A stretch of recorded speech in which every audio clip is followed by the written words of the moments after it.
Alright guys, what is going on? This is the SS Ultimate Goku back with another video. And so this is kind of a video that I wanted to talk about for a while.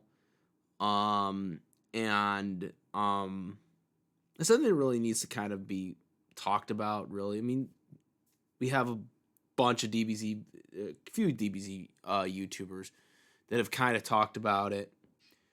Geekdom kind of spreaded it more awareness a couple years ago about the history of the Faulconer productions and the Bruce Faulconer whole story, as well as some of the musics that have come out of it. And not many people still really know about this. About Faulconer really didn't do all the music. Um, he was commissioned to do it. He did it. Well, he didn't do it, but he did some of it. Um, and he credited himself for all of it. And it's kind of becoming more known now for more people. And it's a very unfortunate situation. Because I know a lot of people that like the Faulconer Score, and not just me. Obviously, I'm big, Faulconer Score fan. Um, but I would like to say, because I think there's this whole idea that because Falconer didn't do all the music, that means the music is invalidated, and that's not true at all. Um, just because he didn't do the music doesn't take away how great the music was. Okay. Um, and I still get into arguments to this day with some people that are under the false belief that the music is losing popularity or something like that, and I'm like, no, it's not. The Falconer music to this day, all the CDs that are being sold at Falconer's studio or whatever, um, they still are selling them.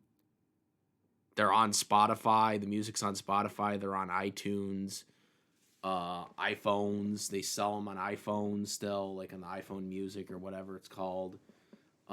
They're still all the music that was released on the CDs are still to this day. Um, they're still being sold. Um, so this is totally a false uh, equivalence, so to speak. Um,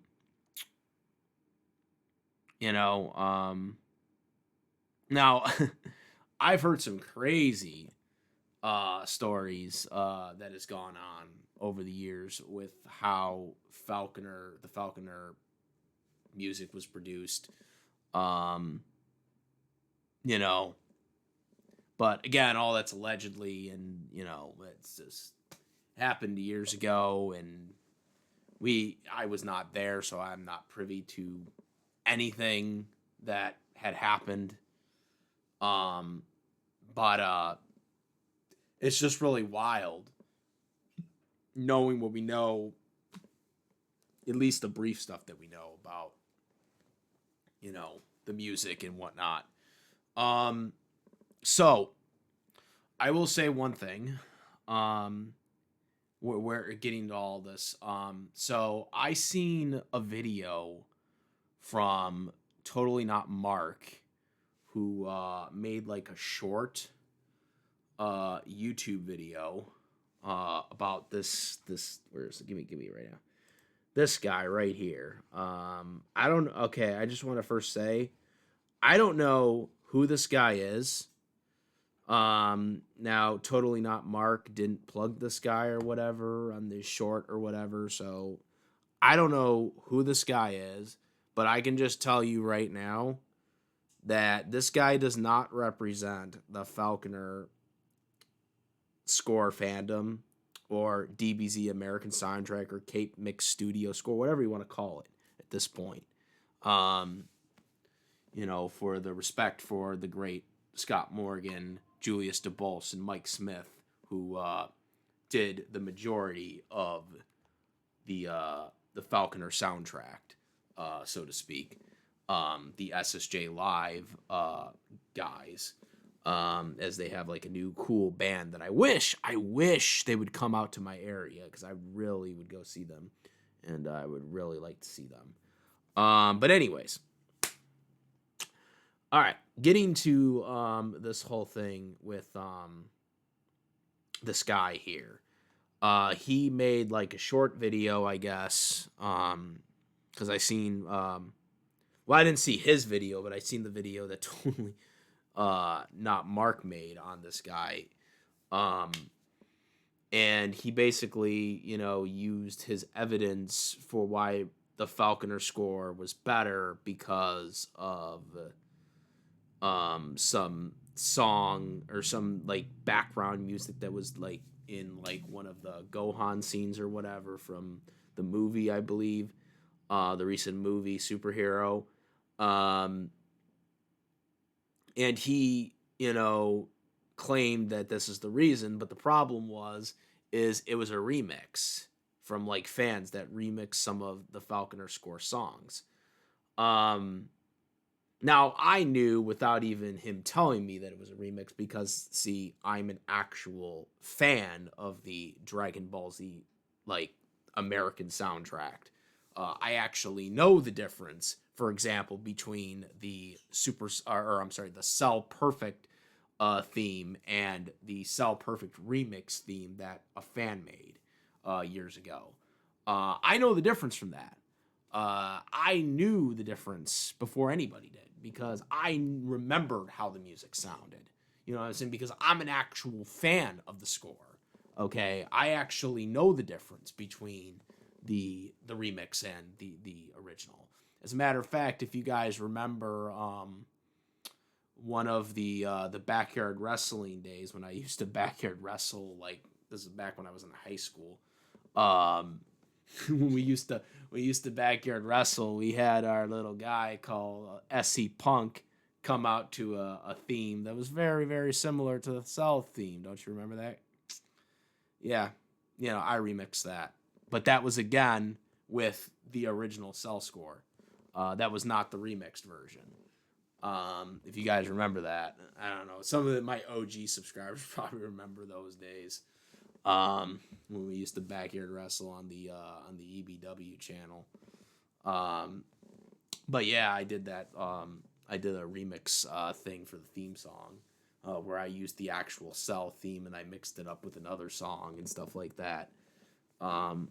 Because, and that's the thing though, like I love the Cell music. I love the original one. Not saying the remix wasn't cool, but I mean, I the original was the best. The original was the best. Okay, I compare the Cell theme, all right, to like Darth Vader's theme song. You know what I'm saying? Like when you hear that Cell Perfect music, shit is going down. You know what I'm saying? Like shit is going down when that music plays, when Cell is like coming out. Like that was like I thought that was the best song that was produced out of them all. Because like you hear that villain song and you just like, oh shit, something's going down. And I heard Cell, Cell comes down, he absorbs people and destroys people, and you knew shit was going down. So that was my favorite one. But yeah, this guy doesn't represent real fans of the score because obviously he's kind of a grifter. And that's why I kind of wish I could have like commented on his video, because I mean, I would have just basically told him, hey, you're making real Faulconer fans look kind of weak because you really don't know what you're talking about. You know what I'm saying? Like, I want like legitimate like fans of the score to actually like be talking about the Faulconer Score. Like I've done comparison videos of the Faulconer Score and the original Japanese score on this channel. okay, and have actually given reasons why I feel that the Faulconer score is better than the Katucci score. Um, I've done it. Like, if you're a fan like that, like, and you can actually come up with reasons, that's fine. Like, we can have debates and disagreements all you want, but you have to actually have facts and evidence to actually back up your claim. I always had facts and evidence to why I always believed the DBZ American soundtrack was better. And I've done, like I said, on this channel even in the past, I've done comparisons to prove why Faulconer Score is better. Scene by scene, using the same scene from Katucci Score to Faulconer Score, and actually showing the comparisons. So that's why I always was like, hey, that's why I always felt that score was better. But yeah, this guy doesn't represent it, and it's kind of a shame. Um, it's kind of a shame because I don't like seeing guys that are just going to not actually give reasons to why something is better. Because you actually have to have reasons. We actually, someone like me actually has reasons to why the score is better. Um, but um, but yeah, I mean, it's a really unfortunate situation, and I'm like when you're looking at the where is it? So this is I'm sure people have seen it already, but um this is kind of the list, and this is just the CDs. This is just the CD ones. I don't know if they ever made an updated chart of like the unreleased tracks, because these are the only unreleased tracks on here, but I know there's more than this. Um but uh but this is what we got so far. Bruce Falconer did the DBZ theme song, but Bud Quinn did the guitar riff. I would love to know what the whole story with Bud Gwynn is, because this is the only thing that he did that we know of. Um, he did the guitar riff for this theme song, but that was it. That's all he did. Everything else is either Falconer, Mike Smith, Scott Morgan, or Julius DeBolse when he did the Boo Saga. Um, so I am kind of curious about that, to why um like why Bud Quint was just like, oh yeah, I'm gonna do this one guitar riff and then like gone. I would love to know what the story about that is. Um, if anybody's willing to tell me, that is. But anyways, so Falconer did 1, 2. He did the Garlic Jr. transformation, so I'll give him that, because that was actually a good song. Garlic Jr. transformation was a good song. Oh wait, 3, 4, 5,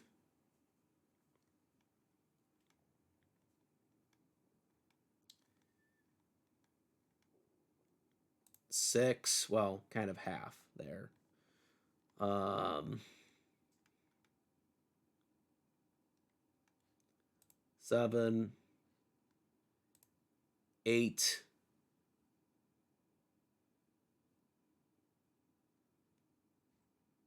9, I guess here.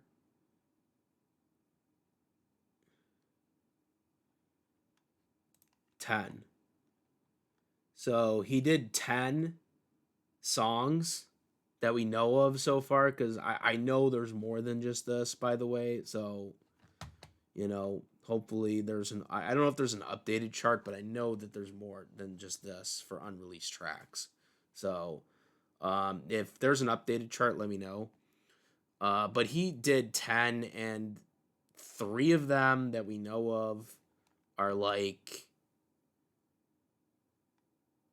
you know,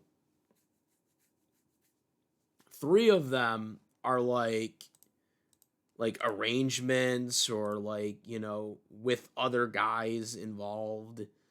So I don't know if you can really count that. But yeah, that's what we know so far. Um, um, and like I said, also before we get going on this, I would be remiss to not plug the SSJ Live concert, guys. This is Mike Smith, Scott Morgan, and Julius DeBolse's band. Um, they also have a Facebook too, I guess. Um, they do actual concerts at conventions. I will say, as somebody who goes to conventions, I really hope we can one day get these guys in Western New York for a convention because I really want to hear these guys play live. So, and I want to get their autographs too and meet them. So that'd be really cool to talk to them. They are called SSJ. Um, that's well, aka SS because it's really weird because Super Saiyan in the English dub doesn't have a J, but in Japan it does. But they called it SSJ here for some reason. I don't know. I don't get it. I never understood it, but yeah, that's the point there.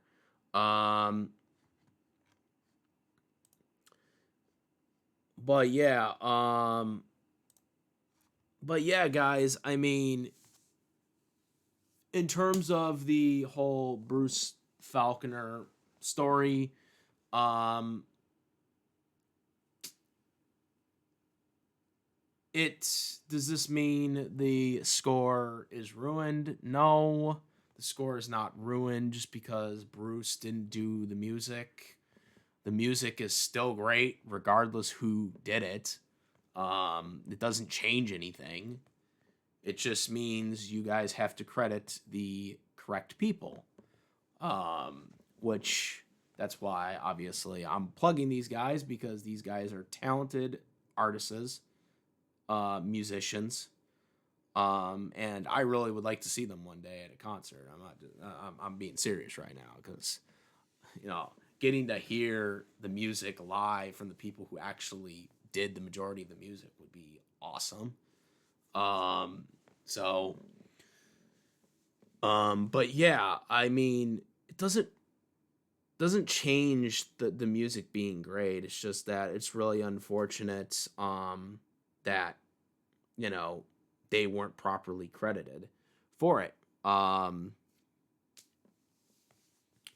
you know, I don't know what Bruce's reason was for to do this. Because apparently in the original releases he did credit them a little bit, but he didn't credit them for everything, I guess. Because I remember Scott Morgan, like on his YouTube channel years ago, he was talking about it. See, this is how deep it goes. I remember, and I'm sure this was around the time Scott probably didn't even know all the music that that he didn't do, Um, because I remember he made a video. It was like going back 10 years ago that Scott Morgan on his channel was saying that you know he did way more music than Bruce did. And again, this is probably before he talked to Mike or Julius about it. When we found out more about it, um, but yeah, I mean it's crazy to think about it now because that's how far back this goes. Um, and a lot of people didn't even know that at the time. Um, because I remember that video he did 10 years ago, about it, but we didn't really know, and now people are starting to know, which is good, and starting to spread really good awareness about it. Um, a lot of people have asked is like, well, how can they do that? How can they, you know, not credit these guys? If they did all the music. And unfortunately, because they worked unfortunately, because they worked for Falconer, and it was his studio, I guess they own, quote unquote, the music. That's why he can still sell it to this day. Even though he sued Funimation, and Funimation owns the music, or Crunchyroll, or Sony Pictures, whoever technically owns it now, since Funimation no longer exists. But that's why he can still sell the music, because of that whole settlement. All the CDs that originally uh, were released by him, he can still legally sell, because the music was produced in his studio. Um, it really sucks, because it's not a morally good thing to do. You know, um, these guys weren't really making that much to do this music. From what I understand, they really made next to nothing to make this. They made the equivalence of minimum wage to make this music. I mean, they were not getting that much to do this music, um, if anything, from what I've heard. Um, and of course, Funimation was very cheap in commissioning Falconer. Falconer was hired mainly because he wasn't that expensive. Um, because obviously when you're trying to do a score, it's an extra expense. So obviously they're gonna want to get the cheapest they can possibly get, and he was local too, so that also helped. Um, but uh, but yeah, I mean, it's just one of those things. It's just one of those unfortunate things, um, that you know can't be changed. We'll never know how the score could have been different, had they got another opportunity to do it again, because obviously, as we all know, when Kai came around, they didn't want to use Falconer Score anymore. They didn't want to use any score after that, by that point. But obviously with Falconer, he sued them, so they didn't want to do anything with them anymore. Um, it would have been interesting to see what would have happened had he came back for the first two seasons of DBZ, because according to Geekdom, is that the DBZ, he was going to come back for the first two seasons, had for the redubs, had he not sued Funimation, right? Had he not sued Funimation, he would have came back for the first two seasons of the redub of the Funimation Dragon Ball dub in 2005, which would have been the Ultimate Uncut version. I am really interested to know how that would have been handled, because they were going for that Ultimate Uncut version. That kind of was a tone different from how seasons 3 through 9 were working, under that Faulconer Score. Um, I don't exactly know how that would have worked. Um, do you still keep the same theme song? Because they used a different theme song. They didn't use Rock the Dragon for the Ultimate Uncut version. So I don't exactly know how that would have turned out had Falconer decided to, or if Falconer had come back for the first two seasons. Obviously, he would have had to use a different composer, because I think Julius was gone, and Scott was definitely gone by that point, and I think Mike was even gone by that point. So if he had come back, it would have been definitely somebody different who would have done it. But it would have definitely. I mean, like for the newer songs, like it would have been either someone else that was a guitar guy, a new guitar guy, and maybe Falconer would have done one or two songs. Um, but I just thought that was always an interesting, like what would have happened if the first two seasons, because the first two seasons that were redubbed, okay, because the first two seasons were done by Ocean Dub, they were done by Ocean Studio, so that's why they would have redubbed the first two seasons. Um, it would have been interesting to see how they would have handled that, how the Falconer production would have handled that if they had gotten to do the first two seasons. But we'll never know because, as we know, what happened, and they went in a different direction then. Nathan Johnson finished it up. GT was done by Mark Mentz, and that's kind of how the story ended essentially. But yeah, most importantly to all the Falconer fans out there, because there's still a lot of them. All right, this whole idea that there aren't that many DBZ American soundtrack fans anymore is bullshit. Don't believe the Japanese subtitle biased fans that just think, because I see a lot of, not all people are like this, but there are some really, really biased Japanese purist DBZ fans that just don't want to hear it. Those people are biased. They try to downplay everything. Fact of the matter is the Faulconer Score is still very, very much a score that people still love to this day. It's still on the home media releases. You have to switch to it, but it's still there. It's still, like I said, it's on Spotify. It's on iTunes. It's on the music for the iPhones and all that stuff. For all the CZs that have been released before the lawsuit. So they're still vastly available. People know about the score. It's still out there. It's maybe not as prevalent as it used to be, but people that grew up with the old dub, the original dub, they know what it is. They know what the score is, and they know what it was. They remember it. And there's no reason for you as a fan of that score should not be, you shouldn't just be like, oh, well, we can't take it seriously anymore because the Faulconer didn't actually make all the music. That has nothing to do with it.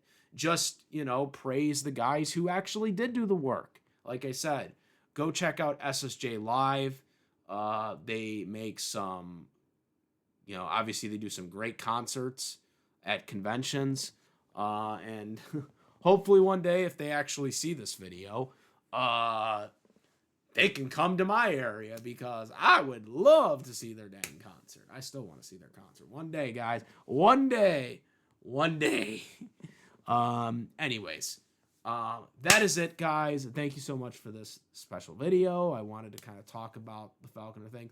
And also, guys, if you would like me to do more of the scene-by-scene comparisons from the Faulconer or the DBZ American soundtrack score to the Japanese original DBZ scene score, let me know. I can also link some of the old ones that I have already done, and maybe even remake some of them because I think I could do better on them. If if you guys are interested in it, let me know. But yeah, anyways, that is it, guys. I am the SS Ultimate Goku, and I'm out of here. Peace.